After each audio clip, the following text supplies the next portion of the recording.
AJ Mass, the one and only. Why should people listen to this episode of Pod Friends? Well, I think all of us out there have wondered, is there an actual Mr. inside the Mr. Met suit? The answer, well, I don't know anymore because I don't know who's in it anymore. I haven't been Mr. Met since 1997, but there was at one point an actual Mr. inside the Mr. Met suit, and that Mr. was me. And I don't want to be a mystery any longer. So, come share a few moments as we discuss all that makes me tick, tick, boom. Damn. Look at that. Look at that. What is tick, tick, boom? Is that a reference to something? Actually, I covered that on Nothing But Netflix. Oh, yeah. I was going to say, I was like, I don't know if I know the reference, but I didn't, I wasn't piecing it. Okay. Look, I'm a stream of consciousness kind of guy, so.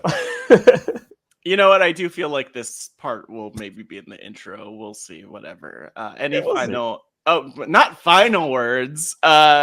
Anything else? I just like to get the magic from you. The magic from you. Showtime. Okay, there we go.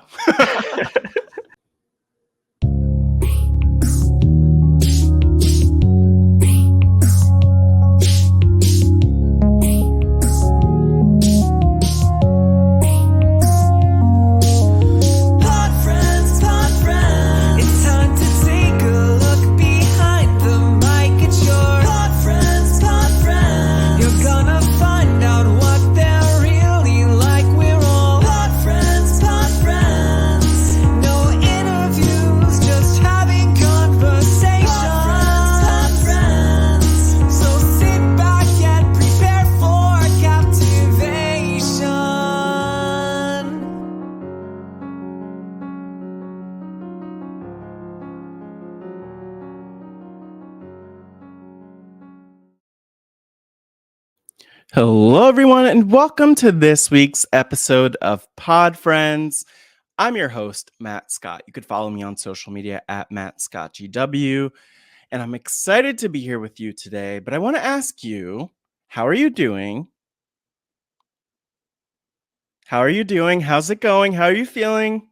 Always love to check in, especially because I feel like this season of Pod Friends, especially, and maybe just like the season of my life personally, has involved a lot of conversations, a lot of, just heavy things, heavy, real, raw, honest, vulnerable things coming up. And checking in with yourself is so important. I've had one person who I work with just like reminding me that it's so important to check in on yourself as you're focused on other people and their stories. And so just hope that you're doing that for yourself. But today we have a very special Pod Friends episode, a conversation I loved. And actually, the very first time I spoke with this person, AJ Mass being today's guest. And AJ Mass is so many things, but an ESPN fantasy and sports betting writer and editor. You might also know him from the Mets as Mr. Met, which he has written about and something that's been captured. He's an author.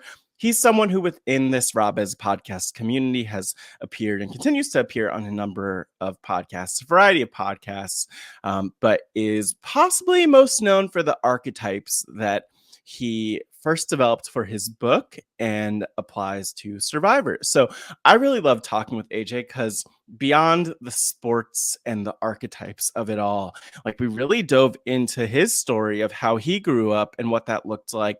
He mentions and talks about his mom's experience just with mental health and struggles with that and gets specific about that. And he talks about how that's affected him, how he was raised affects him. We have an interesting conversation about race and identity, which I think is really notable. And I hope that folks get something from.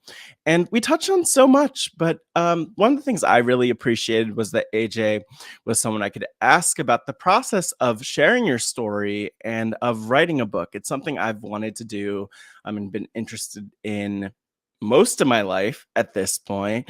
But it was cool because if you are someone who's interested in writing a book or sharing your story, AJ really breaks it down and gives you some tangible steps, which I hope are helpful as you work to do that. So, of course, I'll do my introduction for AJ in a little bit and tell you a little bit more about him.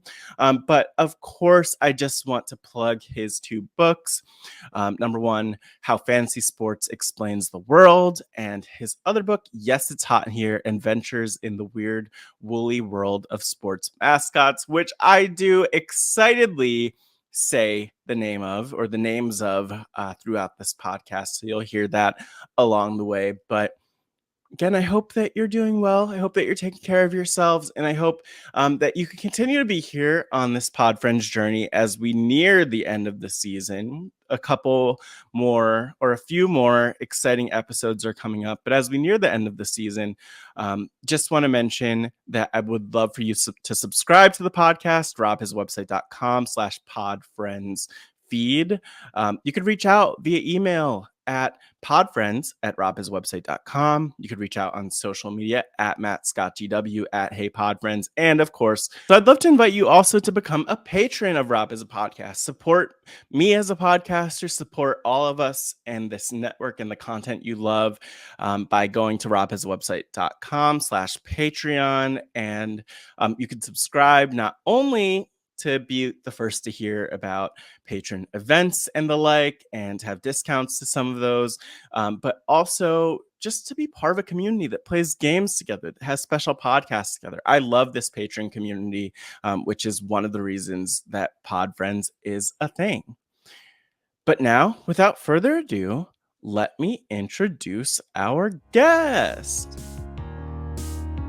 Making his way to the podcast, hailing from New York, you know him as a writer for ESPN covering fantasy sports, a 2-time published author, a father and a husband, and the first person to don the Mr. Met suit since the mascot was retired by the Mets in the 1960s. You've seen him on RHAP talking Survivor and Archetypes, and now you're seeing him on Pod Friends.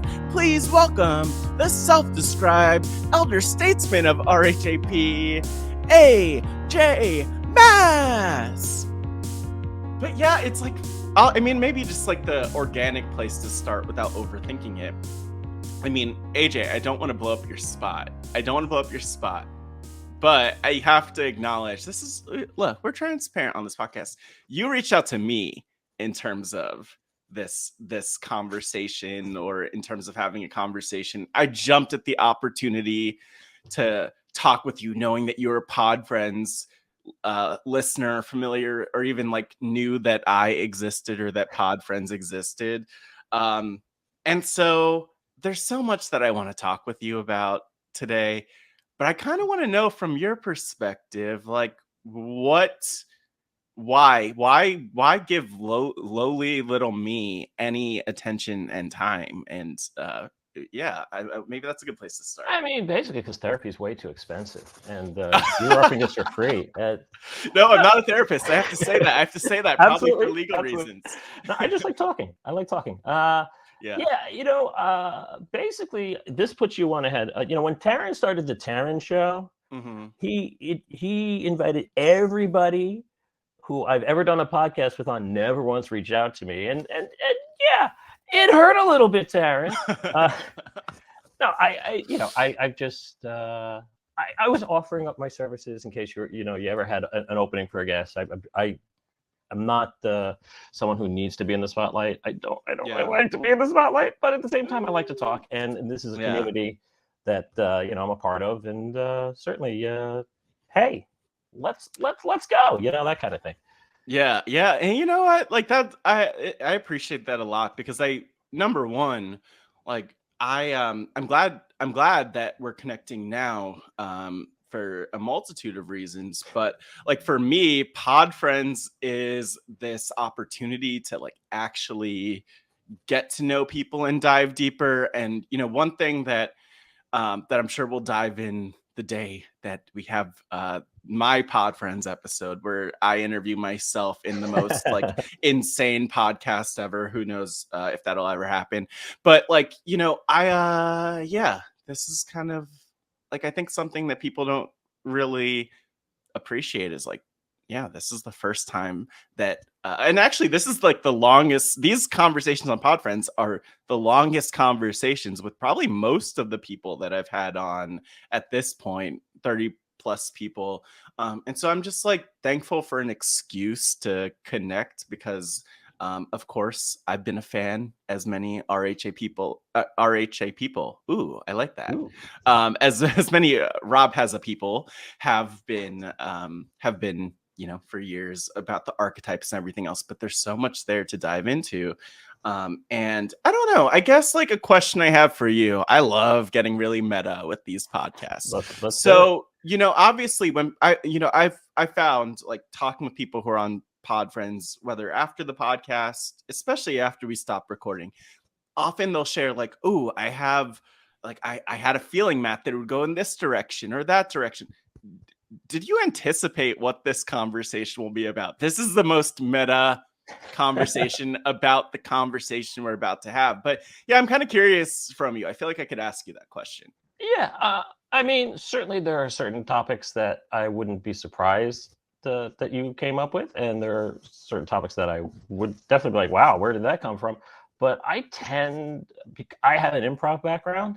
Mm-hmm. And I'm from New York City originally, and Yeah. after college, I was in New York, and I joined a theater company called Freestyle Repertory Theater, and we did a lot of improv off Broadway. And so I'm used to like going to situations like this and being very, very open to just letting it come and trying not to overplan and anticipate.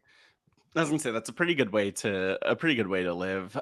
But I will say that with all of that in mind, that this there's just like a lot we could touch on. But I want to really just dive in and mention the fact that we have something in common, or something that like I feel like should be an alliance of ours, because like I'm Matt Scott and you focus a lot on mascots, and I just feel like there's some brand synergy within Okay. all of that. You are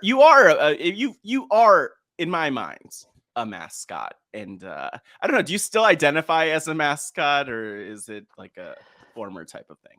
Yeah, no, it's long answer for that one I could go into.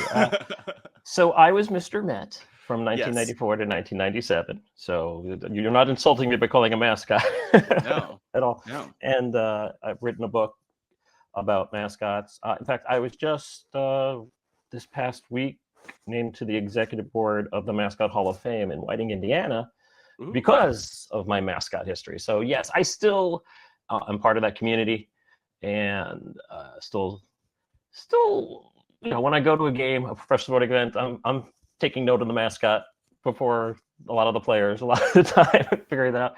I still identify. I no longer see Mr. Met on TV and immediately go, "Oh, that's me," which I did for a long time after I stopped playing the character. Yeah. Because I had put so much of myself into creating the character, and it is hard to separate a lot of that.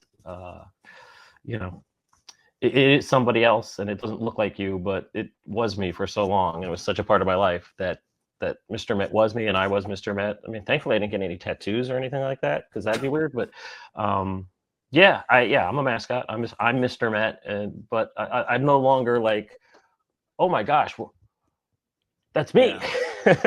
Yeah. Yeah. It's interesting, like thinking, and I guess this comes up around a lot of topics, but thinking of sports, like there's a lot of that. I don't know, for me. So I'm thinking back to when I was in college. I went to the George Washington University Yeah. here in Washington, D.C. And like I was super involved in so many things on campus, but one of the things was our student fan group. And I was not the mascot at any point, but there were a couple like I was so close to that action, so I knew the mascot really well, or the couple people who'd be in our George Washington mascot costumes. And it was I had the opportunity to put the head on and everything else.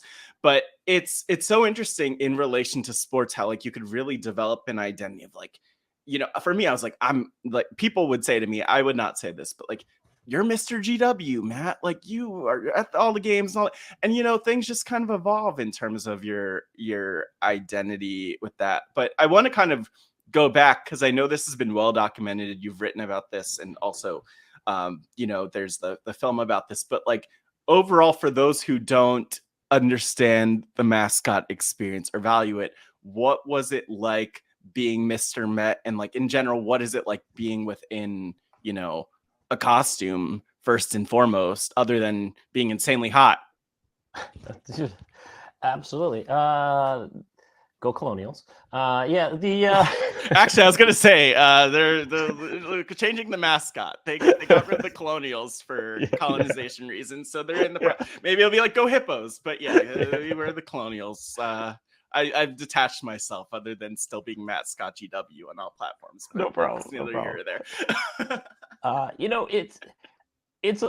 There's being a mascot for an organization and a team and a school. Like, when you go to a school, the school mascot, you are part of that community. And so, the mascot represents the community, and it is a student who's part of the student body. It's a different experience for a professional team. It was really different for me because I grew up as a Met fan. I grew up within walking distance of Shea Stadium. I could see Shea Stadium from my bedroom window.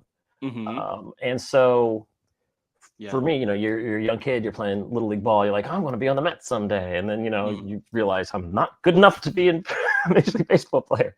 Then I said, well, I'll be the announcer for the Mets someday. And so, I got a broadcast journalism degree. I was into that angle. And life throws you a curveball and says, hey, would you like to be the mascot for the Mets? So this was the team I grew up rooting for.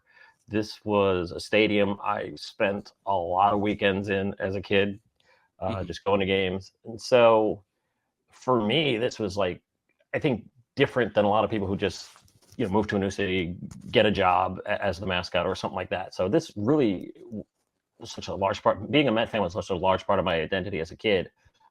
So this was really special for me. And so for that aspect, I was a Met fan, and I brought that to the character. It was a new character when I got to the suit. And so my idea for the character was that this is Mr. Met grew up as a Mets fan, and he knows what things. But that was easy for me because it was really just me, but times 1,000 by extension. And I think that's generally that's what mascots are.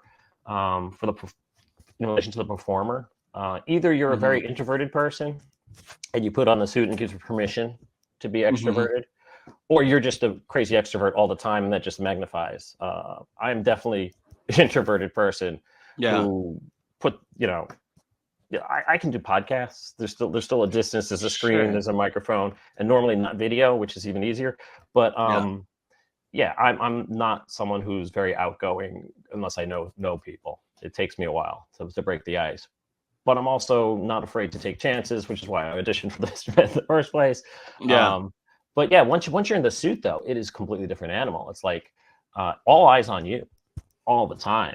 Like you're I could walk in the stadium, walk past all these fans, no one notices me. Put the suit on, walk past the same fans, woof, mob, So it's like being able to be, that hot pop star, that Justin Bieber, type. You're like, oh my god! I know he's not that hot anymore, but work with people. He has his fans. But to be like this international sensation star, and then like that mob. You get to experience that, and then you get to take the suit off and just be anonymous again, which is so you can be normal. It's like an interesting dynamic, and I think that one of the things that's really fascinating to me is the fact that, so to contrast this with Times Square in New York, you'll see like 20 people in Elmo suits without the dirty Elmos, without the hat on, or they'll just wear it on the top of their head, or it's like, come on, your costume's made out of plastic or paper, put in some more effort, right? And so, but when you're a professional in a mascot suit, you can't just take off the head. That's probably a cardinal sin to take off your helmet. But are there people that is there anyone that you met where you're like, oh my God, I wish I wasn't in this suit right now, in meeting this, incredible person? Like, I don't know. I'm curious if there are any notable memories of folks that you've met in your mascot journey. Sure. Like, no, I've had a lot of fun. I mean, the thing is, I wouldn't want to meet a lot of these people out of the suit because I'd be too shy to approach. I wouldn't know what to say. I mean, even when we go to RHB live events, it took me a couple of years before I was able to be comfortable enough to like go up to, oh, you were on the last season of Survivor. Should I talk to you? Because it's like, no. But after a while, I realized, oh, they know who I am too, sort of. So I could approach them, but no, I've had some fun with it. I got to dance Lord of the Dance with Michael Flatley. That was kind of cool. To me, the one that I enjoyed personally, I was a big fan of the show Party of Five, and in one of the Mets games, Scott Wolf, who played Bailey on the show, was sitting behind him. I saw him there before the game. I said, "Oh, I'm going to go up to him." So I said at 9:00, which happened to be on the night that Party of Five was actually on TV. So at 9:00, I actually arranged it with the sound guy to play the theme song for Party of Five over the loudspeakers. And I went up and I waved and I made sure the cameras. It was kind of a cute little moment there. And he totally got what was going on. He laughed, and I saw he had a cup in front of him. And I kind of like scolded him, like, "You're not drinking, are you?" Because his character on the show is an alcoholic and shouldn't be drinking. And he's like, no, I'm not drinking. No, drinking bad. We had a fun little moment. But it's little moments like that with the celebrities that I really enjoy, because like they got that I'm not there to like embarrass them. I'm going to do my little shtick. I'm going to move on. Yeah, and it's funny. I think I'm just okay. Yeah. So Scott Wolf in particular, I was just thinking this, but yeah, he is from my hometown of West Orange, New Jersey, which like this whole conversation and actually the fact knowing that you're would you call yourself a Jersey person? Would you call yourself like a bono? Are you okay? You're a guest in our home of New Jersey. I am a New Yorker. I'm from New York, born and raised in New York, Big Apple. I don't have the accent anymore because I went to school to do journalism, and you lose your accent really quick. But put me on the phone with anyone from Queens, and suddenly I start talking like this again, and you totally know I'm from New York. So, I cannot watch Poker Face with Natasha Lyonne because really, Natasha Lyonne, she's from Queens, and that's the thing. So yeah, the Queens will come out of me. But yeah. I moved down here to Jersey, but to be closer to my wife's parents back in the day, and to get out of Dodge after 9/11, but we don't have to go down that road. Well, I don't consider myself someone from New Jersey, but my son does, so it's kind of weird. Yeah, I mean that's said like a South Jersey person. I'm a North Jersey person, and I know where I come from. I know where my bread was buttered. It's been 12 years since I lived there. From, right? Me and J-Lo. yeah. The block. We're on the block. But no, I mentioned this too because like something that's been going through my mind. I'm not sure if you're familiar with Chris Gethard, who has famous Jersey person, a couple of great podcasts and shows. Oh, and the Action Park comedian. Movie. Yeah, the Action Park movie, of course. Which Jersey I have scars from. Thank you very much. Oh my gosh! Wait. Okay, so before I even continue that thought on Chris Gethard, I want to know, like, what kind of scars, what kind of injuries did you have? Did you snap your neck at Action Park? And for those who don't know, could you just like briefly, how would you sum up what Action Park is? Well, there's nothing in the world like Action Park where you're the center of the action. Yeah, Action Park, if you haven't seen, there's a really good documentary on it. They called it Traction Park back in the day. It was basically this theme park that was unregulated and very dangerous, and there was a water part to the park with like wave pools that were way like tsunami like and corkscrews and things where people would just like get hurt left and right.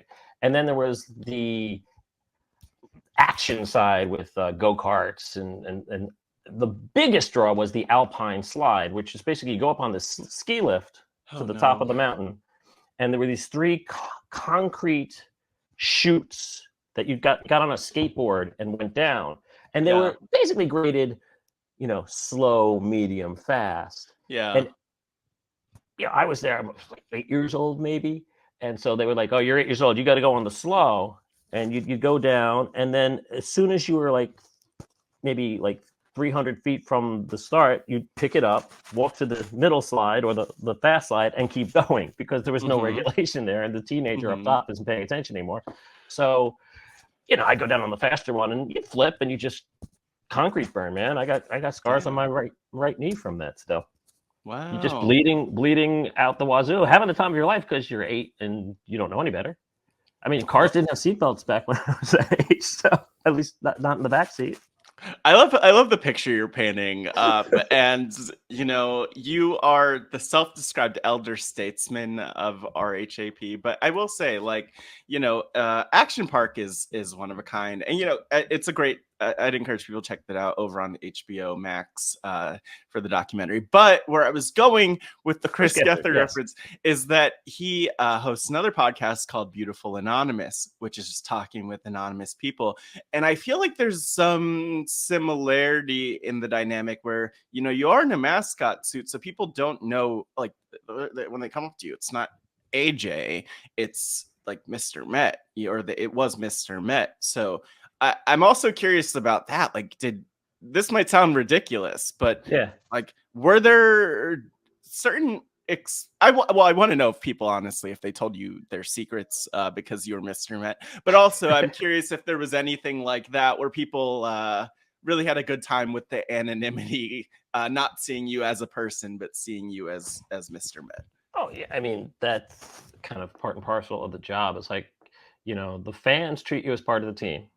But you're not part of the team. The players teach you as one of the fans because you're not part of the team. So you're kind of like you're betwixt the two worlds and never, comfortable with either one. You have people.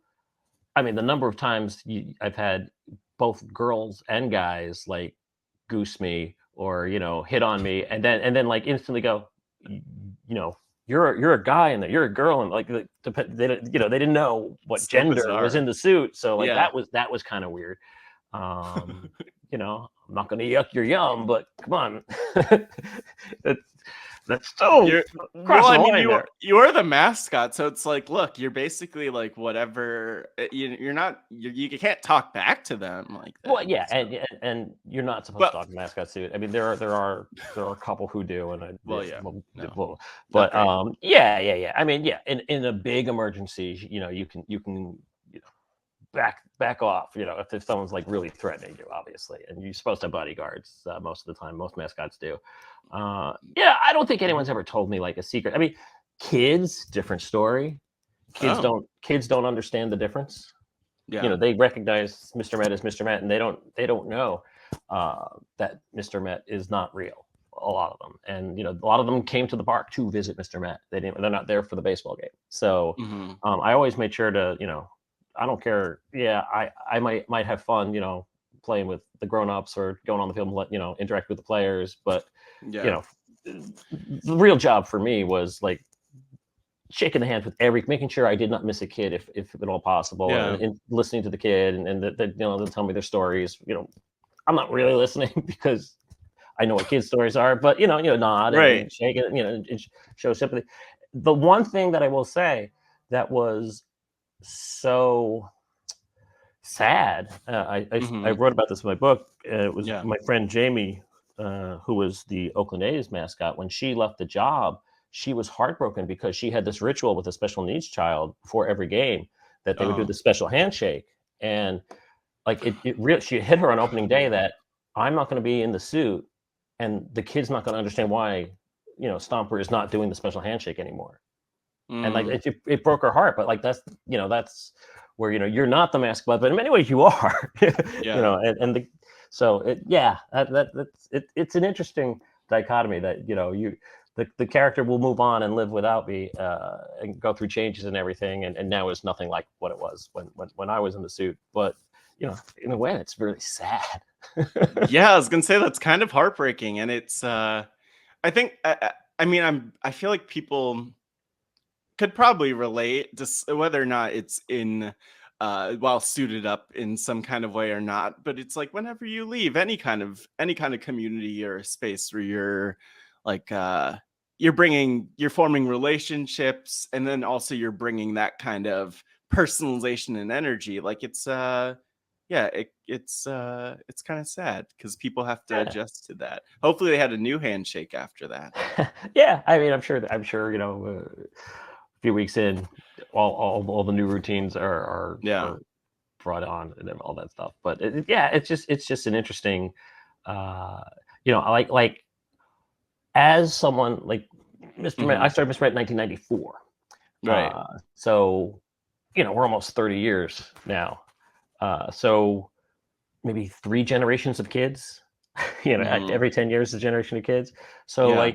but your grandfather might remember Mr. Met. None of the Right. players are going to be the same, but Mr. Met will still be a constant. And that's kind of cool, to have that kind of lasting impact. Wow. I love it. And I love how there's like so much beneath the surface, literally.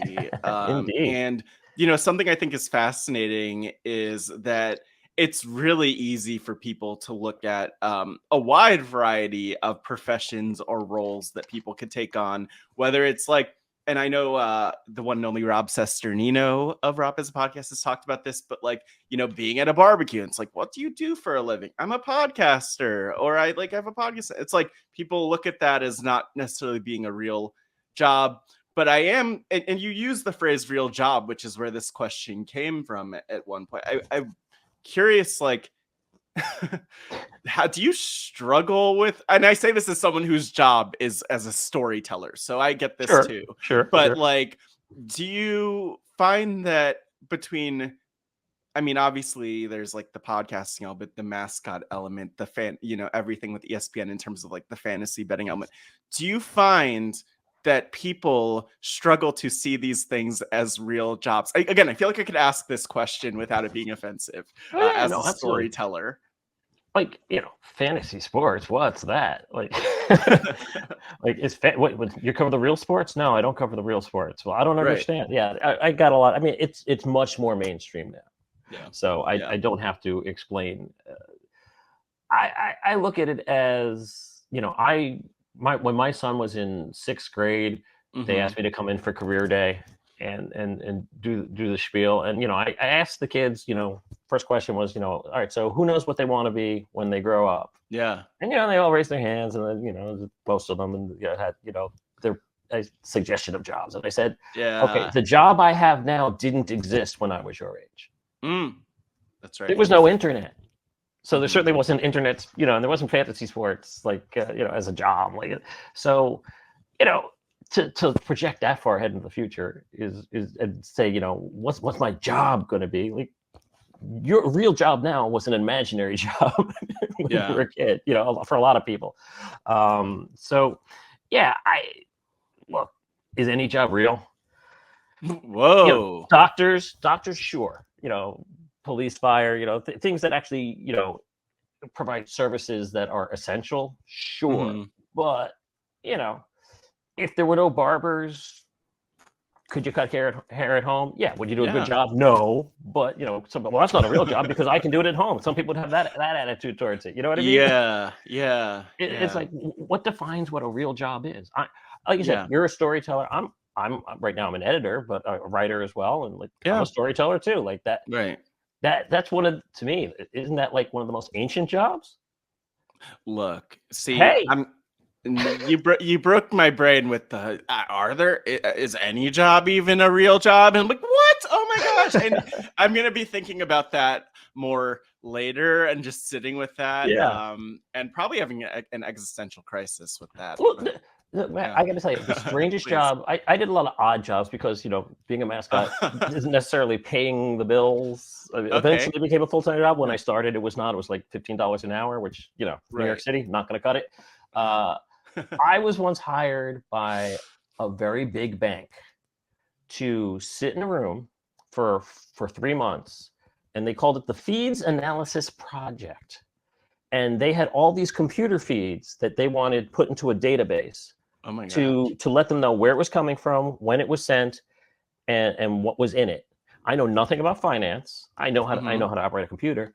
So basically, what I had to do for 3 months was go in 9 to 5, hit refresh on Lotus Notes, And anytime a feed popped up, I would take the number and put it in the database, and then call the person who sent the feed and said, "Why did you send this?" Oh my gosh. So basically, for 3 months, refresh, refresh, refresh, they paid me $20,000 for 3 months to do this. I mean, What's a real job? What's a real job? The bank had no you idea what these feeds were. I don't Yeah. understand what these feeds were. I don't know what they were doing with this project. They had money to Oh. spend, and this is what they were doing. Are you okay after that job? Like, did it scar you just doing that constantly? Or? Well, I mean, it helped pay for my wedding, so I'm cool with it. Okay, good. There was what a matters. you know, the end to the means, but like, yeah, I mean, ridiculousness. Well, Absolute ridiculousness. like, I love this. I love this conversation because you brought up something that was already on my mind. So it's so natural to go there. And I'm sure we'll kind of loop back around Mhm. to more recent times and what you're up to now. But I want to ask, what did you want to be when you were growing up? Well, I think I kind of mentioned it already. Like, you know, I had this baseball track where like I played baseball all the time, and that's, you know, what I wanted to be when I grew up, would be a baseball player and to play Well, for the Mets. You know, yeah. not realistic. Mm, You know, when you're 8 and 9, sure, you think that it's was it. realistic. You know, I was good. I was good, Okay. you know, as a baseball player. I'm not major league good, maybe single A good, but not Yeah. not beyond Well, that. I'm not delusional. But yeah, I like, that's what I wanted to do. I wanted to be on the radio. I wanted to mhm, write for television. yeah. I didn't know exactly what that job was, and that's you know, kind of like, even when I went to college, it was like, well, I like this broadcast journalism thing because that'll take me towards sports broadcasting. And you know, I went to Syracuse with, you know, Bob Costas went there, and you know, Mhm. all the big names in that field, Sean McDonough and Mike Tirico. I just hit I knew Mike Tirico. He was a senior when I was a freshman. So like, you know, a lot of the you know, goals were targeted towards that. You know, I could have done news. I could have done, you know, sportscasting. I wanted to write for sitcoms. Yeah. I worked on a sitcom in college, and we had like real professional people come in, like Alan Rafkin, director of Coach, came in and watched it and enjoyed it. Mm, And you know, he loved one of the episodes that I co-wrote. So it was like, wow, maybe this is a thing. I even went out to California to try and do it. I wow. just realized about 8 months in, I hate California. I'm not a California person, so I came back to New Yeah. York, and that's when I found the Mr. Met job. But like, I had no idea that I would end up where I am now. Even like as ESPN editor and writer, it kind of, I wouldn't say it fell into my lap, but it Yeah. certainly, I took an unorthodox path to get to where I am. You know.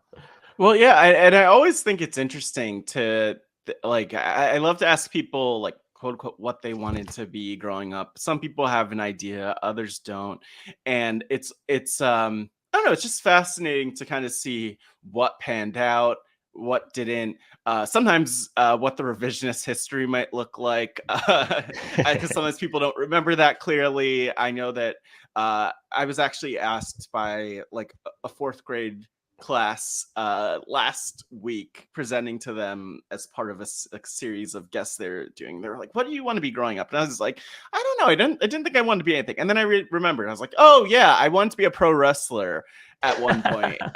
Actually at a lot of points growing up, but that's not, it's funny because I have a wrestling championship like behind me, so I guess I'm pretty close. Just like it worked out for you, it's almost worked out for me. I'm the champion. There you go. But I'm curious, like, how did you grow up? What did that look like? You gave a little bit of that in the context of the Mets and Mr. Met, but like, I'm just curious to paint the picture of your story.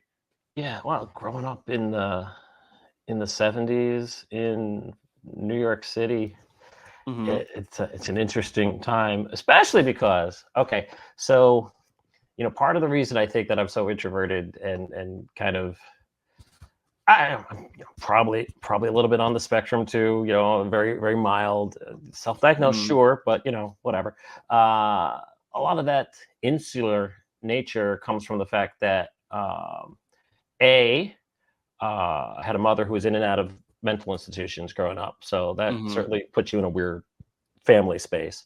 You live in a small apartment in New York City. Have a younger brother. but we don't get along more Mhm. often than not. So, there's that. Also, I was like maybe 8 years old Yeah. when the Summer of Sam came around. And when you're that age, you don't understand the world, and there's no one really around to explain the world to you. And so when every headline in every newspaper says mass murderer on the loose, Ooh.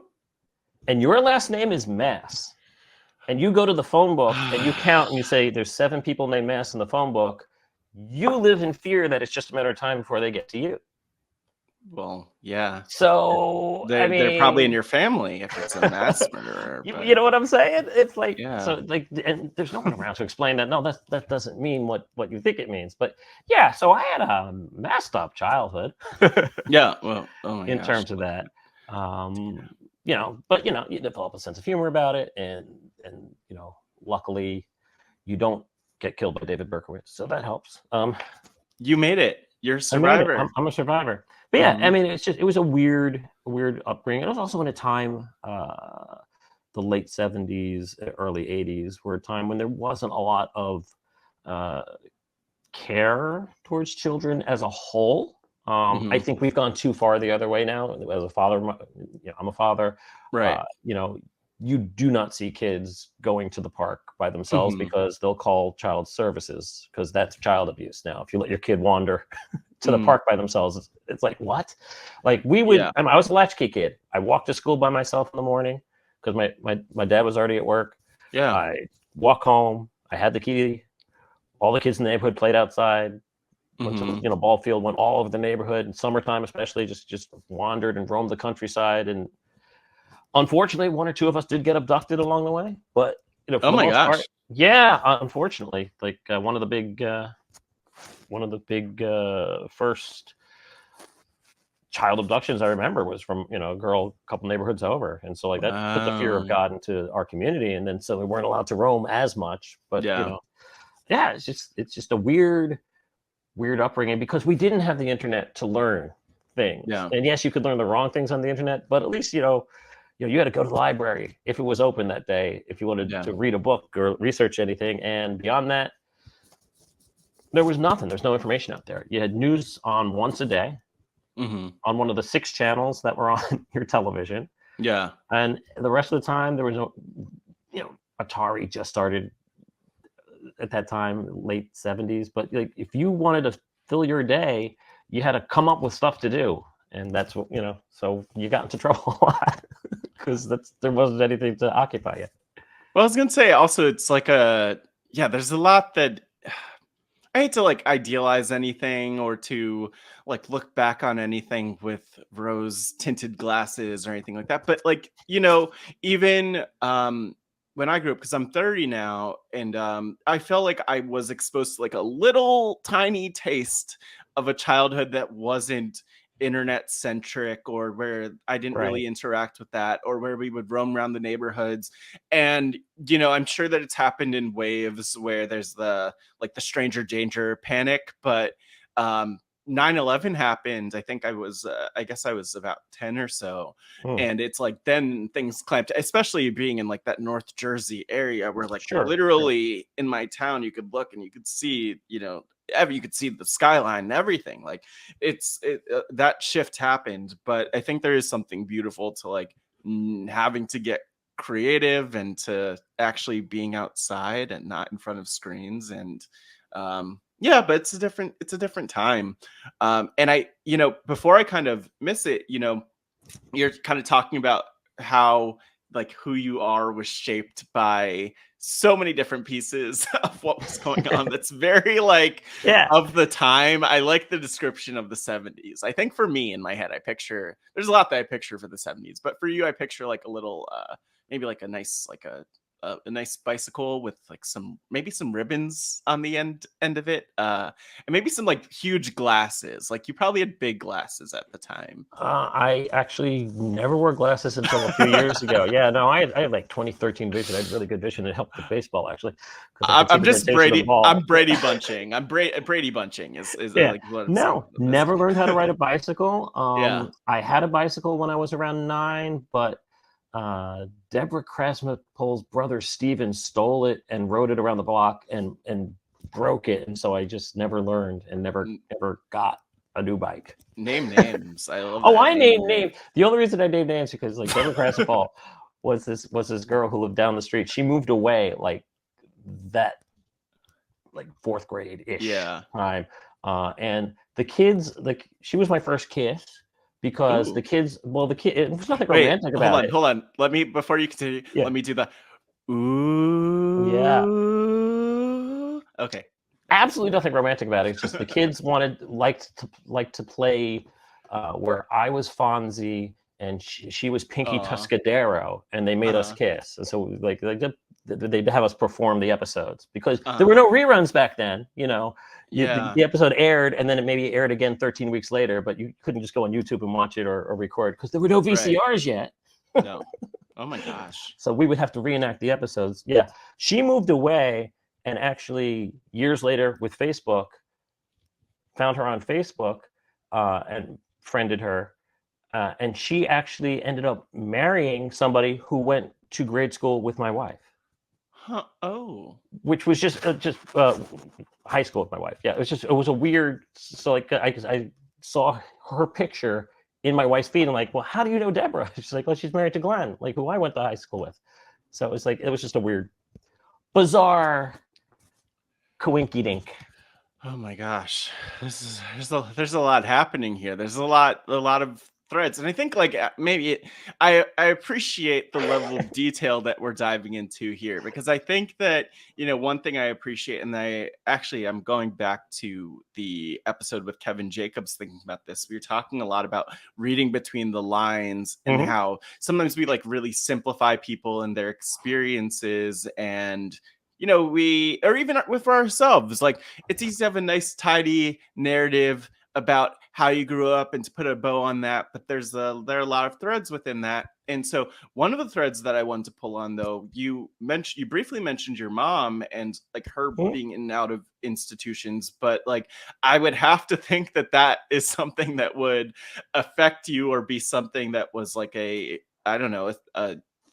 significant piece of, or something that I wouldn't even say just a significant piece of like your childhood, but also like something that like kids often don't experience, or you know, there's like a childhood innocence there that, you know, the bikes and the kisses and everything else tie into. But I'm curious about that aspect of things, because obviously it's worth noting, but I would imagine it's like I want to just go there. It's you know, the thing is, when you're a kid and you're experiencing that, it's normal because you don't know any other childhood. Like that's your truth, that's your reality. So aren't all parents, you know, doesn't everybody have a mom who's you know, not there mentally? Like you would assume like that this is just normal. So and I mean, you know, once you get a little bit older and you get into your teen years, you realize, oh, wait a second, this is not normal. But yeah, I mean, obviously it had impacts on me in ways that therapy still continues to to suss out. But you know, it certainly makes you approach relationships differently, and again, makes you very introverted because, you know, especially in the 70s, that's not something you talk about. That's not something you share. In fact, that's something you hide, and therefore you get used to not inviting kids to your house to play after school, especially not if mom is home, because that's just not something you want to approach. And you know, then you know that in retrospect, you know that other parents knew about it and probably told their kids not to play with you because they didn't want, you know, their kids exposed to my mom. So, you know, there's you could go down rabbit holes and get lost in that if you want, and you know, you have to avoid doing that. But my mom was violent towards my father. One of my earliest memories is waking up and having the police in the apartment basically taking her away because she hit him over the head with a lamp. And I still have nightmares to this day with wolves in them. And I mean, I know it's because the cop who I first encountered way back when, and I barely remember the incident, but he Yeah. had a beard, and in my mind, that made him a wolf in my head. And so I know that that's a recurring theme because of that incident. Like it just is. You know, it certainly had an impact, but again, there's no way to change it, and there's no way to know what my personality would have been had I had a normal, family life. So, not that anyone's is normal. We all know that that's not true for anyone. But just even two parents who are both not threatening to violence on each other, or anything like that. So it is what it is. But in many ways, it made me stronger because I can endure like hardships and understanding that. I think empathy also, because I could see that within my mother's bipolar, manic, depressive, schizophrenic personality, she was also a victim in this entrapped. Even if later on, one of the personalities that emerged from her was one I just wouldn't interact with because it was, not a nice person. So, So it's weird. It certainly is weird. I mean, is it? I guess that's kind of the big question. Because, I think that, the weird aspect of it, and thanks for sharing all of that. Like, the thing that's weird to me is the aspect that, we don't talk about mental health, and there's a stigma, and, people are, just because you are not, you made me think about this when, a handful of minutes ago, you mentioned, maybe I'm somewhere on the spectrum, but haven't been diagnosed. It's there's so much that we don't have diagnosed about ourselves, and this has been something that's gone through my mind so many times where it's a diagnosis is really powerful, I think, for people in different ways, and sometimes actually I guess it could be positive to know what's going on. That's generally where I would land, but also I have seen the other side with people in terms of mental health diagnoses where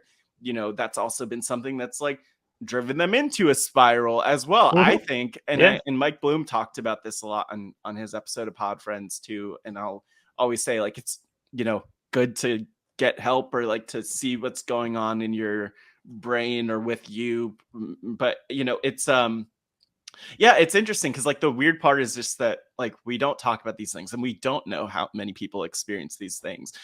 I'm thinking of a variety of issues where the difference maker just became how much we acknowledge them, how much we recognize them, seeing oh well, I thought this was weird, but actually we have a lot more in common than we did, right? I won't, there's so many people I could think of, family and otherwise, where I'm I don't know if they were just being an a-hole or if it was actually something that they were facing. And I think that's kind of one of the things that's challenging. I don't even know if there's a follow-up question to that, but just reflecting on what you said, it's I think it is. A lot of it goes back to times were different back then. They were. It's just I think my situation today would be handled a lot different by everybody. Just because, especially today, when while it may not be a situation where everyone's just hey, how are you? And let's discuss mental illness. It's certainly something that does get discussed about. It's certainly a lot more. Therapy is certainly a lot more accepted in society. Not ideally where there are still some people who are oh, that's not for me, I would never. But more it's more of a normal mainstream thing. And mental health in general is treated a lot differently now than it was. 10 years ago, it was especially 45 years ago. It's just very different, the perception of things. I mean, as most things are. I mean, things that were hidden in the 70s, mental illness, absolutely. You don't talk about religion, you don't talk about politics, you don't talk about he's got a friend. Can't talk about homosexuality. Oh my goodness, like that. These dudes, and now it's have we reached the better. perfect? Yeah. Have we reached perfection? We're no, clearly No. not. Just look at No. Congress, but Yeah. Yeah. it's better. I Right. think we've regressed in the past few years, but Well, yeah, there's like, so, it's yeah, there's better. like, and I think it's always like, how do we, Yeah, yeah, especially like with the changes in, I guess there's so many different changes socially, but like we still have people who have, who grew up with the, or I was gonna say who grew up with the parents who are kind of like what you're talking about with the stigma, or who like literally were that generation of people also, who are that generation of people also. And I think yeah, it's just fascinating to think about because I like my parents, my dad passed away in 2017 as context, but like my parents were both, like my mom is in her mid 70s, right? So like of that generation, that's probably similar to your parents with a lot of that. And I think that something that's been really fascinating to me is really just trying to having this like massive gap in age generationally. I don't know the last, I don't know if I've said this on Pod Friends, but I mentioned this to someone recently who really appreciated. Like I told them, I was like, my mom, and she would not care that I'm saying how old she was, but she was like 45 when she had me. So like yeah, you just to put into perspective, like the differences in how you see the world, it's so vast. But I think there's a lot of work for all of us to do to like figure out like, rather than just adopting what we kind of have from our parents or repeating the cycle, how do we take the things that are good and leave behind or turn the tide on the things that weren't as good. And I think that's like it needs to be an intentional process, or else you kind of just like could fall into those same patterns, because we're human. That's how we work. That's how we yeah. work. And a lot of that is exposure to just Yeah. more people. I think that's Yeah. again that's where the internet has been a very positive thing, enabling you to have conversations with people you never would have met otherwise, and to see things that you never would have seen otherwise. And you could live a very sheltered life in the Yeah. 70s, where like I said, if it didn't come into your house from your parents, you didn't get to read it. If like I said, 6 channels on television, you couldn't. Everyone watched the same Yeah. shows. Like Yeah. Yeah. that, Yeah. that was it. Like you didn't have these niche programs that like if you want to watch that channel of nature documentaries all the time, now you can. Back then it was like, well, we've got Happy Days on at 8 o'clock, And that's and what you're everyone's gonna watching get. that. That's what you're gonna get, or else you're gonna figure out Yeah. something else to do at that But no, time. but you're absolutely right. It's. I mean, it is generational. I think it accelerates. I was watching my son, who's a senior in high school now, and how Mhm. he and his friends interact and don't stand for a lot of the nonsense even that my generation did. When I Mm. was in high school, I can count on one hand the number of kids who were out, Yeah. Yeah. and there were absolutely Uh-huh. more people who were gay and lesbian who just it wasn't a thing to come out back then, Yeah. to the same level it is now. And now it's much more comfortable for people.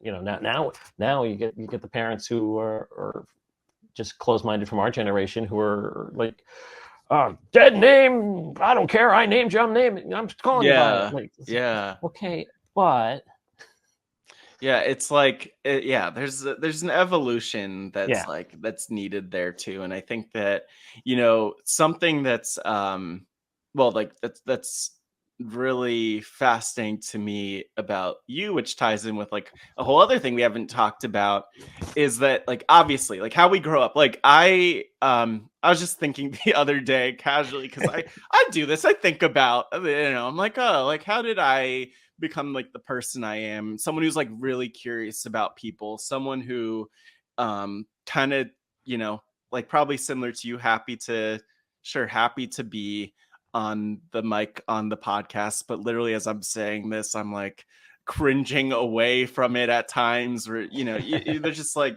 that yeah, maybe that introversion and some other things like that. But something that's really fascinating to me, and I'm like trying to connect the dots here, and maybe the dots don't actually connect, but I think it's interesting.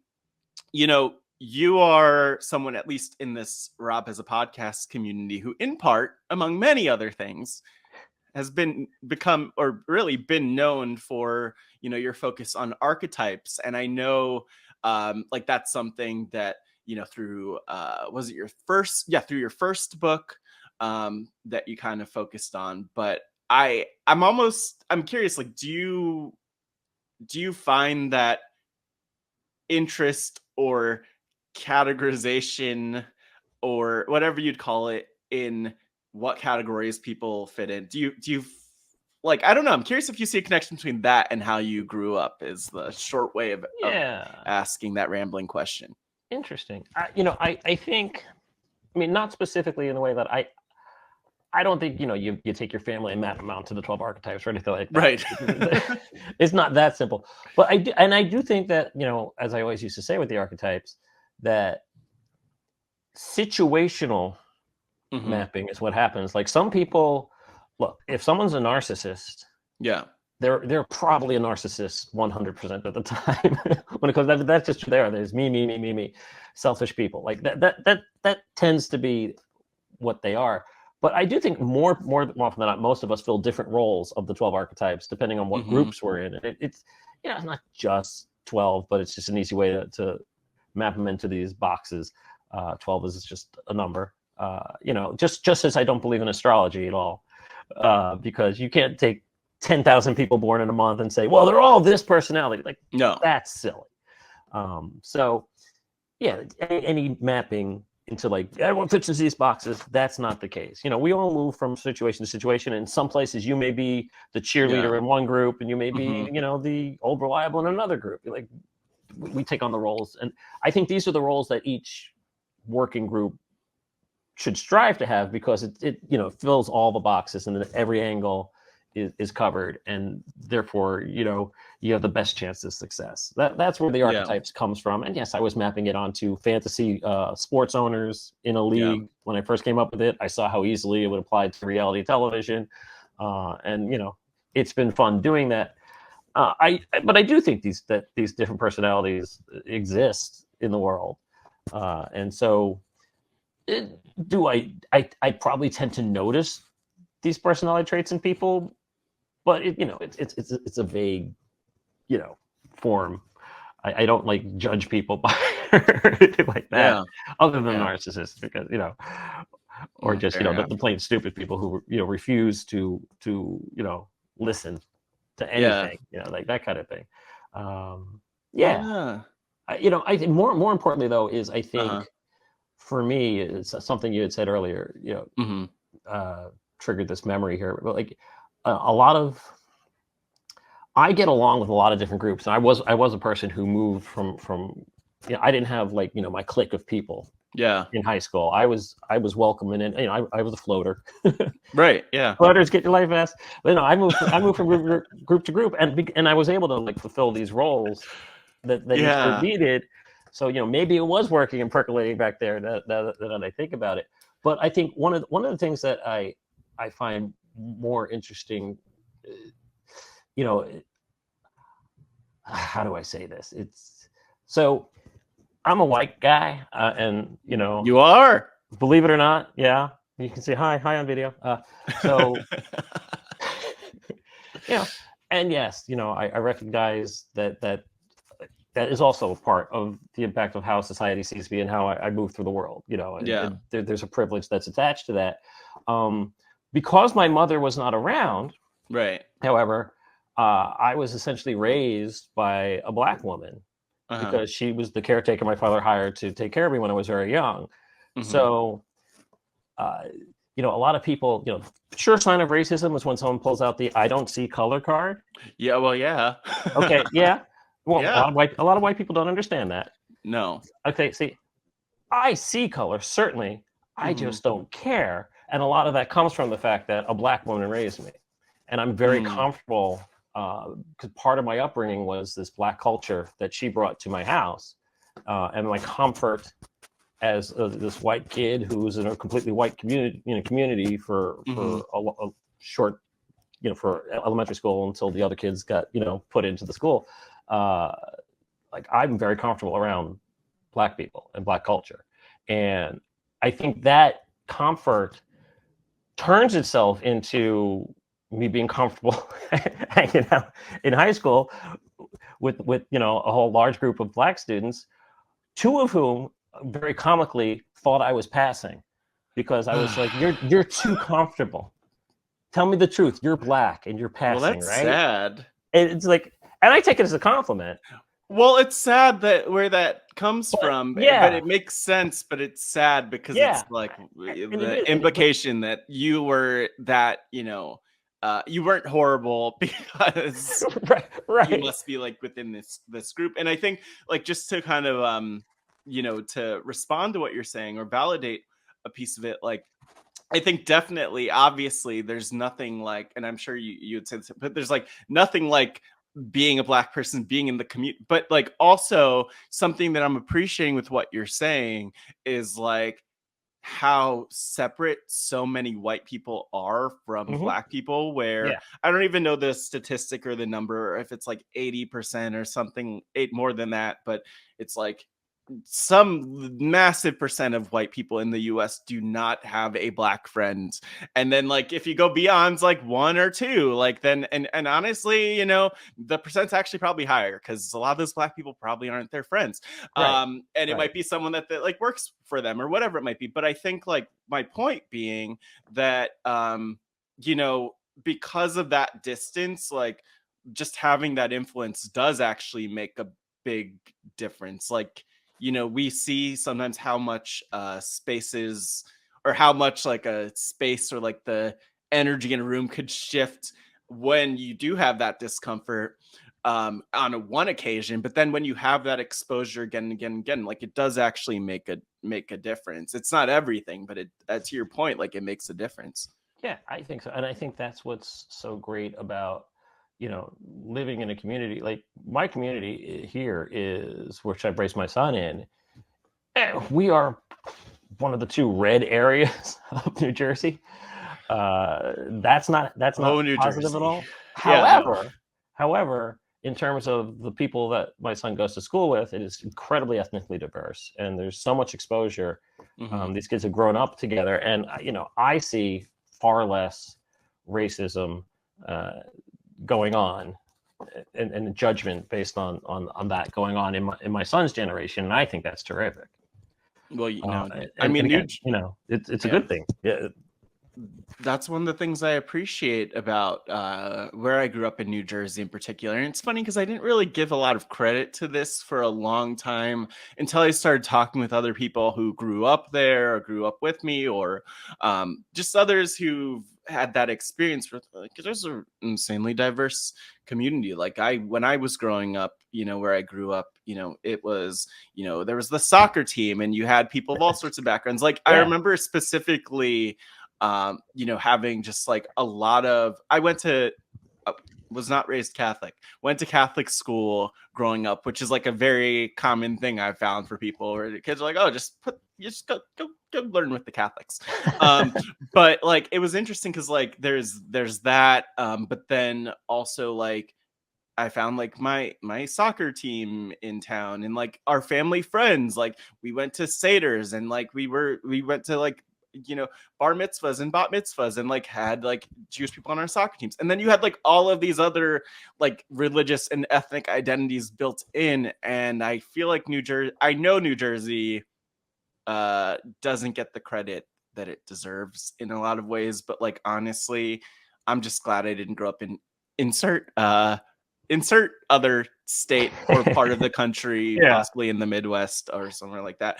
Here, just because it's like, yeah, it does go a long way just to be around people and see that people are people, like our identities matter, but like to actually recognize that someone is not a white person, someone who's not a white person is still a person is like, Yeah, yeah. unfortunately, that is a big leap for a lot of people. So It is, and there's a certain large portion of my community where that is still a leap that needs to be done. From that's the yeah, battle I fight daily. yeah. Fight harder. Keep fighting. Keep going. Do it. We need Yes, it. no, it's like it's little things. Like I became a poll worker like recently, a few years ago, just to Mm, make sure that I was at the polls instead of some of these other people. yeah. So, There's a lot. Yeah, yeah, there's a lot there, and it's important work, and it's yeah, I think it's like it's interesting kind of thinking of where the where well I won't even call it a question, but where we started out like talking about archetypes a little bit, and then kind of like who people are and how you're seen and perceived versus who you are, Yeah. and all these other dynamics within that. But you know, one and I always love diving into and like talking about like these issues of identity, because I think that um they're really important. Identity is a huge part of like who we are, how we show up, how we're perceived. Yeah, so there's a lot there. I don't know if there are other thoughts you had on this piece Just of things. yeah, I think identity. I think you connected the dots. Identity. There you go, Mr. Met. Dual identity. Yeah, it all comes back to identity, doesn't it? Yeah. Yeah, yeah. I mean, I think trying to put yourself in the situation of the other person is not an easy skill for people to become expert at, or even most people don't even try to attempt it, which is the problem. But I think if you do develop your empathy and develop your ability to see things from the other person's point of view, and some of that from my early days came from, I love also, one of the other things I thought I might be someday as a lawyer, because I was very much into this kind of like, Mhm. argue from every angle of the argument and take both sides of the argument and try to win from both that. So I think being able to see things from the other person's point of view would be very helpful in that real job Yeah. as well. Or is it a real job? Yeah. Oh, oh. Yeah, but What a also I callback. think identity is very, very self-defined, and that's Yeah. again brings us back to the big topics of the day is identity, and who are you, and are you able to determine your own identity? I'm the furthest person to ever argue. I don't personally, again, as a white cis male, like I don't understand what would be going on in some person's mind who is transgender, because I just can't. I'm Mhm. not transgender, so I don't Yeah. have that ability. My brain isn't wired to understand what that means, and to go through that experience. However, Mhm. AJ is not my name. It's not my Mhm. birth name. It's a name I chose for myself in college, because I was not happy with who I was as a person, and I redefined myself and I gave myself a new name. So, do I understand the whole process of choosing your own name and choosing your own identity, and not wanting to be dead named and all that? We didn't call it dead naming at the time, but No. yeah, I understand 100% this, new trendy thing to do. It's not a new trendy thing to do. It's Yeah. it's about identity, and I try very hard to relearn language and things Mhm. like that, but I'm always going to say whatever you say is fine with me. Yeah. If what do you want to be called? What's your name? Cool. That's what I'm going to Yeah. use. I've had many friends who've changed their names, Yeah. and sure, accidentally at first. If you've known someone for a long time, you might use the wrong name, but they understand. There's nothing malicious about it. It's just habit at that point. But Yeah. for people who aren't even going to make the effort, or for people who are going to deliberately not do it as a way of, well, no, no, no, I don't believe you, like that's where I just Yeah. the battle still needs to be fought. Well, yeah, and I mean, I Yeah. think that there's a lot there, but one thing I want to ask on this note, like one thing I want to acknowledge and appreciate to the right level, which I think is definitely a line, is like it's important, but it should be commonplace for cisgender white men to have conversations about identity, just like it should be for everyone. For us to be able to acknowledge and talk Should about these be. things is really important. Is there any, this is this is a big question, but as I kind of look to like to kind of there's so much more that I kind of want to get to, but I Yeah, want to yeah. ask, like, is there anything where you're like, I still want to grow into XYZ, or I still want, I mean, I'm sure that it sounds like you acknowledge it's always a journey, but it's like, yeah, is there anything in your mind where like, I wish that our world was better at helping us understand XYZ thing so that I could be better in XYZ ways? I mean, uh, it's almost like if you had the answer to the question, would you need the answer to the question? You know? But sometimes that's like the point of the Yeah. question, you know? Yeah. No, I know. I just think that, like, look, I know I'm not perfect, Mm. and maybe some people out there were like, AJ's only saying this stuff so he can get credit for like how woke he is, Sure. Yeah. My There are point definitely is that, people like that. but my point is that I know that these conversations are not being had by a lot of people, and so when you said it should be commonplace for Yeah. white cis males to discuss this, well, they're not, Yeah. and Yeah. a lot Yeah. of it is for fear of, like, if I say the wrong thing about the topic, or Yeah. then will I be canceled, or vilified, or anything like that? And my Right. point is, I'm happy to talk about it, and in fact, I probably initiated it a little Uh, bit, but it's Probably. because I no, but I think it's important for to see people like me talking about this, so that the people who are afraid of talking about this, or even broaching the conversations, Yeah. will have the conversations. Because you know otherwise, what's the point? We're going to just hide in our houses and not associate with those people, or even Mhm. look, I have friends who just don't get it and never will Yeah. get it. Of course. And sometimes it is easier just not to bring up the conversations, but I mean, I'll call them on their bullshit every time I hear Mhm. it, Mhm. sometimes to the discomfort of everyone else in the room, and then I know, all right, I've got too far. But I'll poke the bear. Yeah. Well. I think Well. Yeah. so but I am very comforted, like I said, again, like my son and his generation and his group of friends, like, he'll call me on stuff. I don't have a specific example, but I know I'll say some things sometimes, and he'll be like, yeah, Dad, that's not very good. Look. But I listen. I think that's the important thing, because I know Shout my out to father, your son. and my father never listened to me when I did it, so I made a Yeah. point, because my father was still of a generation, Yeah. and he was a generation. You'd ask him what are we watching on TV tonight, and instead of saying the basketball game, he'd say, "Oh yeah, I'm watching a battle of whose Schwarzes are bigger." Like, oh yeah, which team is the biggest black people? That's the translation of that from the Yiddish. It's like, Wow. Yeah. okay, and he didn't mean anything by it, but it doesn't make it right. No. and Yeah. I'd scold him for that all the time, and Uh-huh. he never thought anything was wrong with it. And of course, Yeah. yeah, different generation, but like, you don't stop fighting.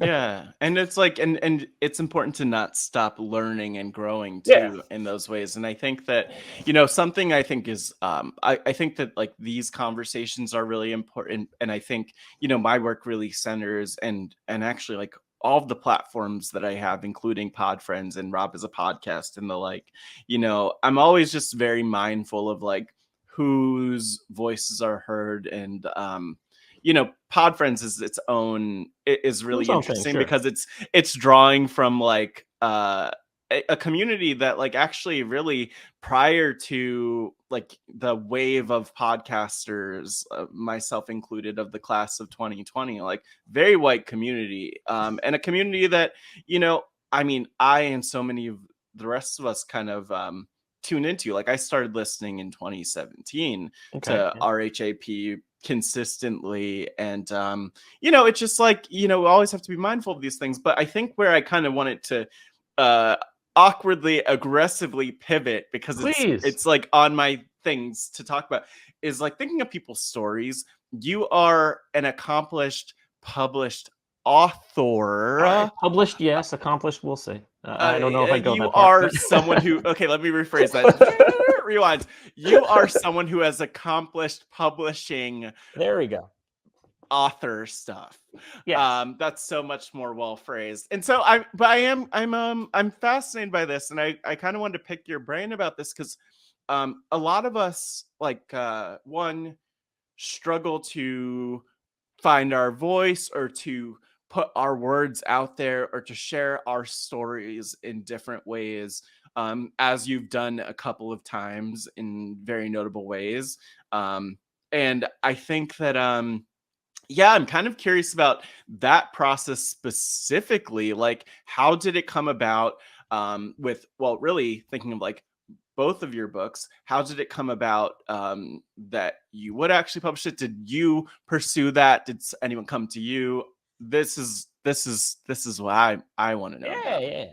So yeah, after all of the it was only 4 years, but it seemed longer. It's Mr. Met.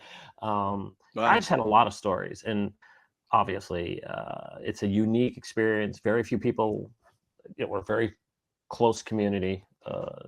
There's 30 Major League Baseball teams, and only at the time, only like 24 teams had mascots, and several had just started it. So the number of people who had done the job that I had done was probably 50 at that time. So very few people knew what it was like. And whenever I talked to people, they always wanted to talk about it, and they always wanted to hear the story. So I was like, there's probably a book here. Yeah. And so I did personally want to write a book. That is something I want to do, and this seemed to be the obvious thing to write about. So I met a book agent, just happenstance. I was invited to a premiere for the movie Fantasyland, which was a documentary about a fantasy baseball league. And there I met a book agent. And so I was talking to her about my idea for a book, and she said, "That sounds fantastic. I would love to represent you. However, I'm going on maternity leave, so I can't right now. I'm Okay. not taking on any clients, but here's the name of the guy who I think would be perfect." And so his name was Judd Loggy, and we clicked. He was a Mets fan, and he knew, quote unquote, who I was, but he knew about Mr. Met and everything. So we pitched that book probably for 3 years and could not get any takers. Nobody understood what this book. Why would I want to read about that? And it was so frustrating because you'd have people like where he talked to Simon and Schuster, and like this woman who buys books there, and she's like, "Oh, you want to talk about that mascot? Like, funny. I was just at this party the other day where Benny the Bull, the mascot for the Bulls, was there, and everyone went nuts. And I found out about him. He was fantastic, and I saw all the excitement about it. But I don't know who'd be interested in reading this book." And you'd be banging your head against the wall, like, what the heck? So we just couldn't sell the book. And so the good thing about writing nonfiction is that you don't have to have a completed book before you sell it. Yeah. You only have to write a sample chapter and have like an outline. So I hadn't spent the time to write the book, which is good. But he was like, "Look, I think you're a talented writer. Maybe let's leverage the fact you work for ESPN and write something about fantasy sports." And then, once, if that book does well, then maybe we can, build upon that, write the book you really want to write, which is the Mascot history. And so we kind of pitched this, how fantasy sports explains the world, this kind of fantasy sports meets Freakonomics kind of thing. And really what I was pitching it as is an excuse for me to interview a whole bunch of people that I wanted to interview and like kind of shoehorn it into stories about fantasy sports. And that's kind of what the book became. Oh, imagine that. Oh, there's a copy of the book. Who would have guessed it? Who would have guessed How it? Fantasy Sports Explains the World. What Pujols and Peyton can teach us about Wookiees and Wall Street by AJ Mass. Is that the book? That is the book. I mean, amazing to that. Yeah, that's the only preparation I did. You put a copy of the book next to you. So that book, we were able to pitch the idea, and luckily this really small publishing house, Skyhorse Publishing, decided to take a chance on it. And it was great for me because I got to then interview a whole bunch of people that I wanted to interview, including I had this idea of each chapter would relate to an interview of someone who related to the topic somehow. So I have a chapter about bad trades, and I interviewed Yao Man. Oh no! About his bad trade with Dreams. Yeah. But that's so sad. So sad. Shout out to Yao Man and Dreams. Yeah, but it was a wonderful interview. And Yao Man was great, and it was like, I never, again, wouldn't have had the bravery to approach him for an interview Well, yeah. before that. But I got this book to write, and I got to interview Janice Benson, who was a writer for Buffy the Vampire Slayer. It's one of my favorite shows, and Steve Ward, who was hosting that a VH1 dating show at the time, and just Neil deGrasse Tyson. I got to interview for this book. Yeah. It was just a really cool experience, and I incorporated it all into that first book. It did not make me wealthy. It barely made any money because the dirty trick about the dirty secret about the publication is that you don't get a lot of money unless you're a New York Times bestseller, and you only do that by being a politician who gets paid $15 million to write the book in the first place. Yeah, most books lose money. This was no exception. So I still have not earned back the advance that they gave me, the very small advance that they gave me in terms of sales, but it did well enough for a small publication that I was finally able to write the book that I did want to write all along, which is... What is that? Yes, it's hot in here. Adventures of the Weird Woolly World of Sports Mascots by A.J. Maas? Why, yes, it is. Funny you should ask. And that's the book that I really wanted to write, which is the history of mascots from the Renaissance era all the way up to today.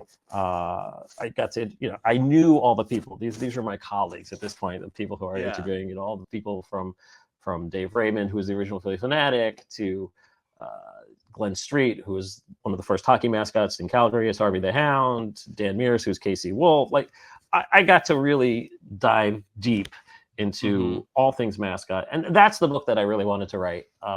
It also is it's a memoir as well. It's about my life. It's about how I became a mascot.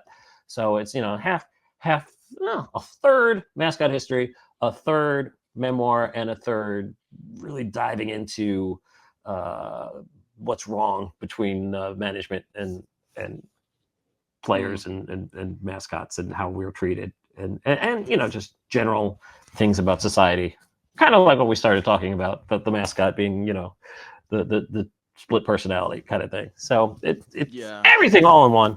And that's the book I really want to write. Again, did not make a lot of money.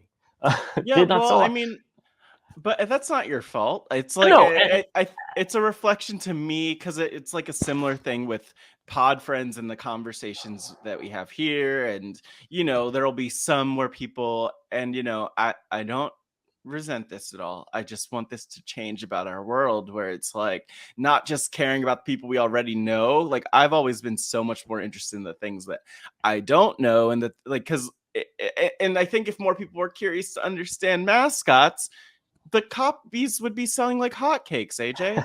Well, and I don't say they didn't make a lot of money because I'm upset it didn't make a lot of money, because that's not why I wrote the book. Right. I wrote the book just because I wanted, my son to be able to read it someday. That was really the reason I wrote the book. Yeah. But it's just because I think a lot of people believe that books that they've heard of or necessarily make their authors wealthy, and it's a very small number of people who actually get a lot of money from these books. The other thing that is my frustration in the fact that Yes, It's Hot Here didn't do better is because the news of the first chapter story, which is about me as Mr. Met being threatened by Secret Service, that story somehow was leaked to the media, or someone got a hold of it, and it was front page of the New York Post and the Daily News, and it was national news for I got woken up at home. I don't know how the person got my number, but someone from Radio Station New York called me at 5:30 in the morning because he wanted to be on the Wacky Z89. I don't know what station it was, but because, dude, you're the front page of the New York, all the New York papers today. Like, we got to get you on. And I was like, well, what? But my frustration is that should have been such great publicity for the book, and the publisher wasn't prepared yet, and so it would still be another 6 weeks before they'd even have an ability to pre-order.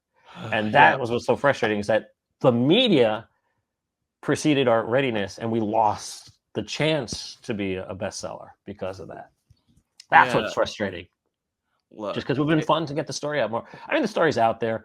I'm still, thankfully, if not the first person that anyone calls when there's a mascot story, to get a comment or a statement. I'm number 2 behind Mhm. Dave Raymond, the original Philly fanatic, and Mhm. absolutely should be, because he's the Godfather. Love Dave. Mm. But yeah, so like Yeah. I'm still like considered one of the foremost mascot experts today, and so that's cool. That's cool, because I know whenever I see It someone on is. TV where a mascot does something that's getting him in trouble, I'm like, oh, phone's gonna start ringing tomorrow.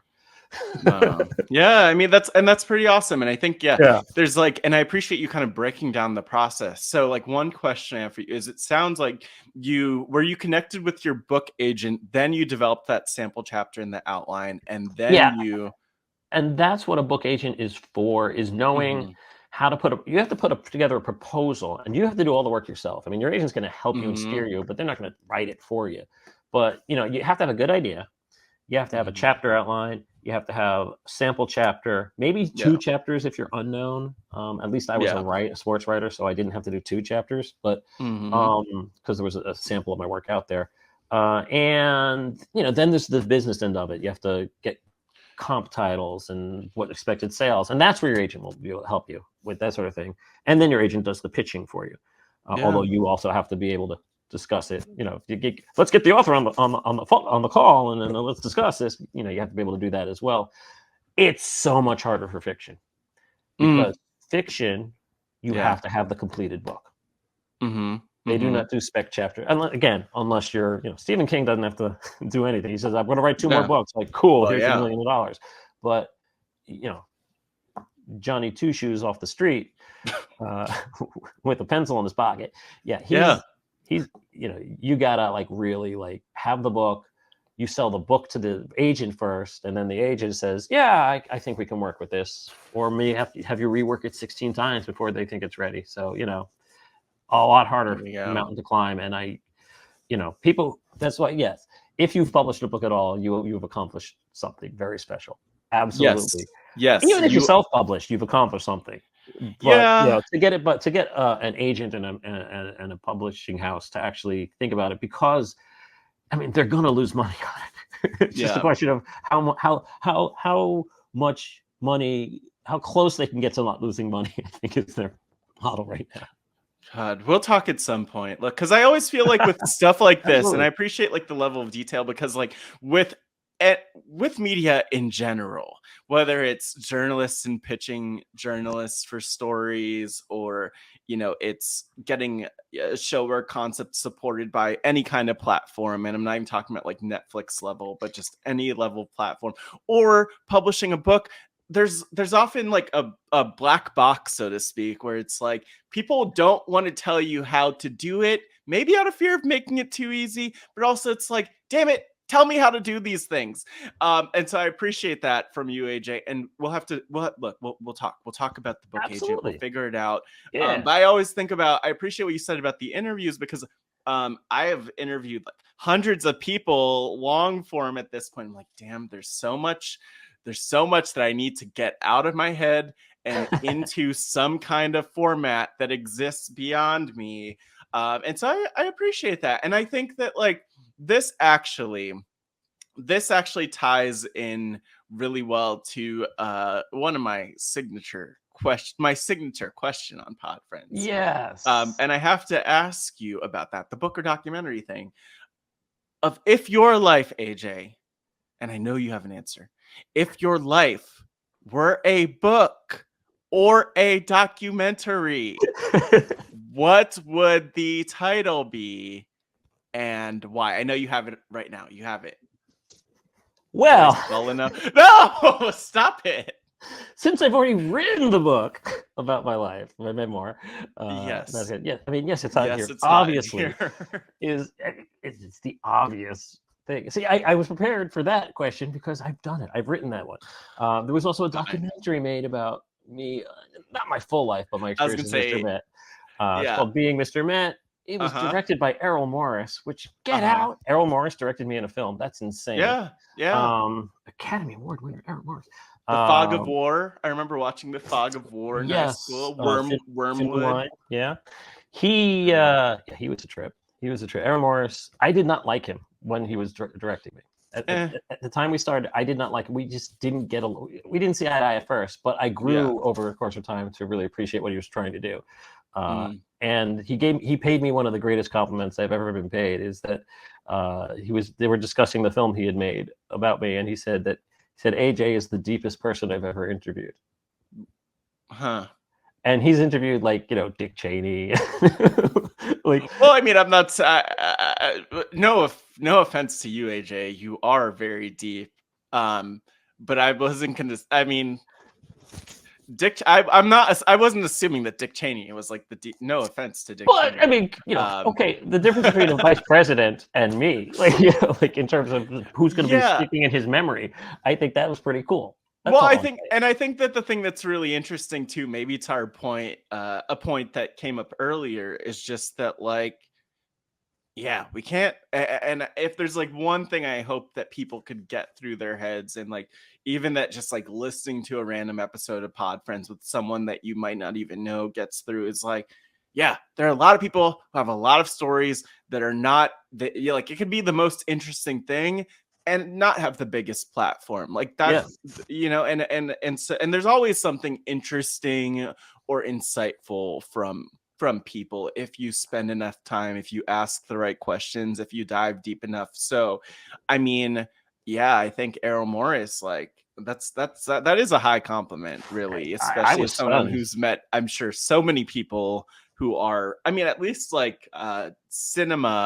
cinema worthy. Though again, I would hope that there would be 10 more AJ Masses or 10 more, right, deep people that they could highlight. But you are one of a kind, so Pshaw. Thank you so much. I am one of a kind, but we're all one of a kind. That's really right. That's what's so great about it. It's right. If we were all cookie cutter. Yeah, that would not be a fun world to live in. Well, I think this is very real, and I want to kind of just I want to ask, kind of as we near the conclusion of the denouement. We've reached the denouement. The denouement of our cherished time together. I'm kind of curious. What does, we haven't really talked about it that much, but what does your life look like nowadays? Work, all of that stuff, I mean, all things considered, in a pretty good place. I'm in addition to the podcasting that I do from time to time, with post-show recaps and being part of the Walking Dead team, who will never die. My job at ESPN, which is going great, and I enjoy what I do. I'm entering a very big transition year here. Married to my lovely wife Sarah for 23 years. This is year 23. That's the advantage of being married in the year 2000. Just what year is it? That's how long we've been married. I can do the math very easily. But and I don't talk about my wife Sarah a lot because she doesn't. She just doesn't like to be the center of attention. She doesn't like publicity. But that's the only reason I don't mention her as much as. But my son Xander is a high school senior. And so we've spent much of the last year doing the college tour thing, and he's getting ready to embark. Once his senior year is done in a few months, he will be heading up to my alma mater, Syracuse, which he chose on his own. I did not put my foot on the scale at all. But we're going to be empty nesters, and that is going to be it's a huge difference. And so, I've pretty much, Sarah and I have spent the last 18 years totally focused on getting Xander to this point. And yes, we'll still be his parents, and obviously he doesn't cease to be our son. But it's different because my day-to-day activities, my weekend activities, were all Xander focused. And it was I was coaching his soccer team, and we did marching band, and we go to school plays and things like that. And now we have to rebuild our social life and our itinerary without him, and that's going to be different. And I'm excited and looking forward to it, but it's also it's the first time in 18 years that my life isn't going to be focused on take care of the kid. So I'd like to pat ourselves on the back and think we did a very good job. It's always nice when his teachers say, "Oh, we love him," and the fact that we were able to get him into college, and he pretty much did it all on his own in terms of the application process. And it's nice that he doesn't need us to hold his hand through the thing, but of course Yeah. we're always going to be here for him as a support system. But Yeah. I don't know what my life's going to look like next year. It's going to be very different.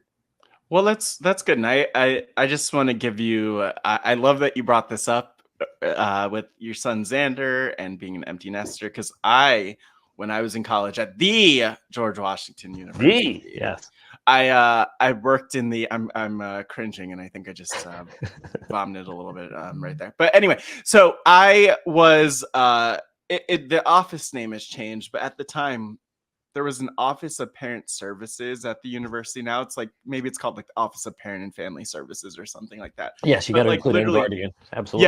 yes. And I mean, I don't, I don't even know what they do nowadays, but like it was really interesting as a student, especially of like a very type A mom, especially, who was like very much wanted to be involved and engaged and all that. I worked with some of the director of parent services, Rodney Johnson. Shout out to him. He retired years back, but he used to say, they're the helicopter parents, and what his job is to like each semester of the freshman year, like to take a little bit of gas out of the helicopter. Not while you're flying it, you need it then, but like, when you land, maybe when you're tempted to like, I want to go up to Syracuse, like I feel like I could see you being like, I want to go up to Syracuse, for old time's sake, and to check in on Xander, maybe like you look and the gas isn't in the helicopter, so you don't take that trip.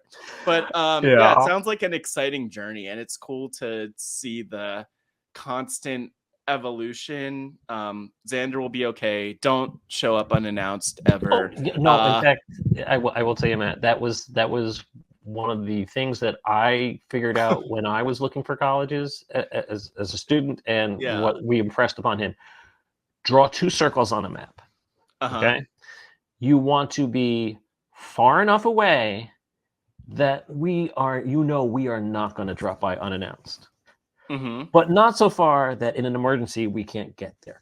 Yeah, I think that's the perfect 2 circles. How many hours away would that be? Well, Syracuse is 5.5 hours away. Okay, so that's a good distance. We can get there in a day. Okay, well, in emergency, we can drive there. We but that's not a day trip where we're gonna go up and back. We're not dropping in unannounced. It happened, Good. So like 2 hours to 6 hours out is a really good circle to draw. That's I agree. I know I'm at the about 4 hour mark ish from where I am in New Jersey. Perfect distance. But this has been awesome. Kind of diving in. Like, we touched on so many different things.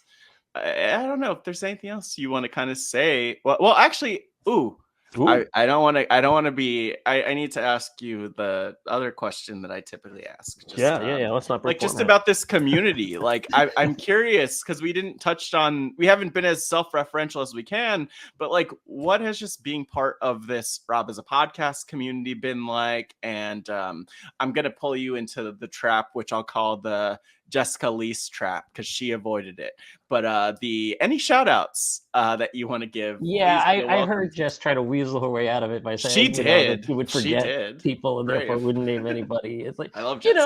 It's like the Academy Awards. You win and they're playing you off, and you're like, oh, and everybody else, who you are. See, I've said your name. Haha. And then Hillary Swank still doesn't mention her husband. Oops. That was the biggest controversy. I was gonna say, Hillary. I didn't think I was gonna have a Hillary Swank reference this week or this year, to be honest. But I hope she's doing I hope she's doing well. Talking her stint on 90210, but I could tie it back into TV. Sure, why not? I think what was great is that like Rob sucked me into this community. Long time ago, maybe 10, 12 years ago. I don't know, it's been a while. It's been a minute. It was very early on. It was the Albert Sophie coach season of Survivor, I think, was my first Archetypes. I love how by the way, I just want to say I love how Albert got top billing there. Yes, because he always gets short shrift, even though Sophie should have won that season and did. So it was a just win as far as I'm concerned. But the community has always been very welcoming. from the get-go, and I've developed such really good real life friends, which start out as just hey, it's Rob on on the phone, kind of thing, to like real life meetings. And obviously shout out to Josh Wigler, who is done so many podcasts with Josh and Mike Bloom and Antonio Mazzaro, Joe Garfine, who's pops in every now and then. We had branched off and did our own little The 100 podcast for a while. Just the people that I met early on, which kept me in the community and kept coming back, which is just still get top honors. And then since then, starting to do podcasts with Jess, and the new batch of people who I think have been fantastic, have been on podcasts. I try to be on as many podcasts as I can, just to kind of extend my welcome, even though who am I, right? But I do try to help people out and welcome them to the community. I think Amon does a great job on the RuPaul podcast. Liana and Puya, certainly Grace helped with the sports podcast and get that off the ground. Love podcasting with Grace. And you, of course, now have joined people I've worked with. And there's one name I'm leaving out because I wanted to save the best for last, as it were. But he's on some. You already mentioned me. No, but does he need to? No, but I have become really good friends with Chappelle over the past year, and I would never have had a chance to meet someone like Chappelle if not through this community. And that's what this is all about. It's like I feel like I have a friend for life in Chappelle now, and it's because of this community. It's because we both were talking about the stupid Walking Dead show. No, and I will say with Chappelle, because like Chappelle, I'm choosing my words carefully right here. Oh wait, by the way, before getting to Chappelle, I'll just say, and everyone else to add to. And everyone else, no, like there's so many people, but that's the point. Like there are so many people, and I'm sure you're a bunch of me, I will say, like with Chappelle, love Chappelle.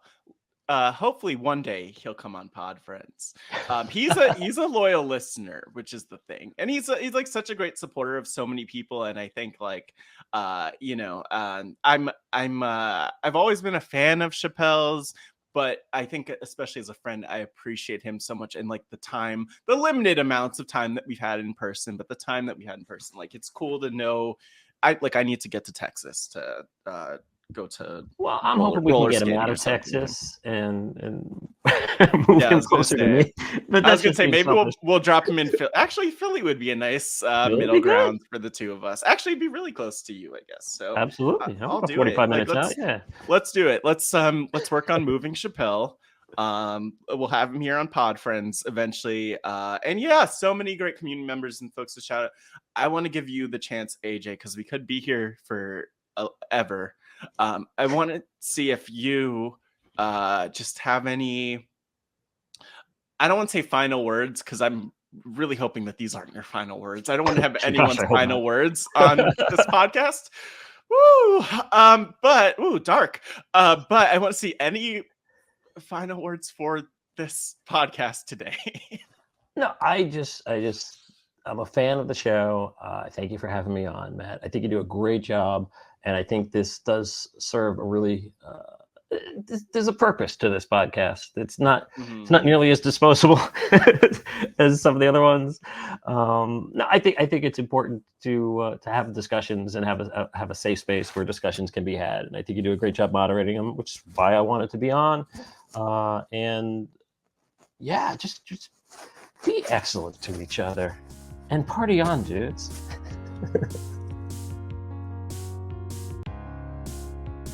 Wow. Thank you, everybody, for tuning into this week's episode of Pod Friends. This is Matt Scott, just thanking you for being here on the journey, for being part of this conversation with AJ. And I hope that you'll stay on the journey and subscribe at RHAP as a website patreon.com/podfriendsfeed, or wherever you listen to podcasts. And if you leave 5 stars, if you leave a review, it definitely means a lot to me. It goes a long way. I wish I heard from more folks with how these conversations impact them. And if you want to reach out and be one of the folks that I hear from, you can email at podfriends@robiswebsite.com, or connect with me on social media at MattScottGW. Feel free to DM me and reach out. I promise I'll get back to you. I'll get in touch. And you could also follow along at Hey Pod Friends on Twitter. And I will actually be on the RHAP is podcast Instagram at RHAPgrams, or that's at RHAPGRAMS. Almost didn't spell that one correctly. Where I will be doing an Instagram takeover this coming Tuesday, February 21st. And actually, as a sneak peek, I'm planning on doing a Pod Friends interview as part of that. So tune in and see a day in my life and what that day in particular will look like. But again, thank you all for being on the journey. Hope that you're hanging in there, that you're doing well, that you're checking in with yourself, and that you reach out if there's any way anyone could be supportive and help you. And as always, I just want to thank you for being a pod friend.